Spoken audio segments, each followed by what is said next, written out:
Alright, sorry to jump scare you with the voiceover. I just wanted to add a little bit of my thoughts about, this boss, and also briefly go over Hollow Knight as a whole. But at first, I was pretty irritated with this boss. I don't like it nearly as much as Mantis Lords. That's still my goat. I love Mantis Lords. But it could be Stockholm Syndrome. It grew on me. I started to like it last night. After I put the game away, I was dreaming about the boss fight. I was like, you know what? It is actually pretty fun. And I got a feel for the patterns. It's tough, but it's fair. If you learn the patterns, it works. I still think that the second phase there is just me.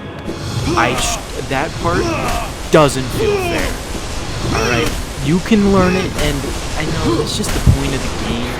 It's just that feels unnecessarily like they're just, throwing shit at you, and you just have to die and then, do it again. I know that you learn from dying, but that just seems like you learned the boss and now they just want to throw one last thing at you. I don't like that end section. It doesn't feel right.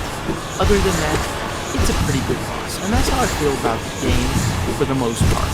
Alright, you throw yourself at the wall a couple times to learn how things are, but then it feels fair. It's very smooth, you know what you need to do.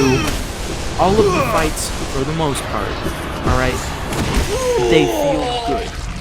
When you understand what you're doing, it's satisfying, and it feels fair. And most of them, you'll eventually feel like you understand it to the point where you can do it hitless with enough time. And I enjoy that. I think this is a good game.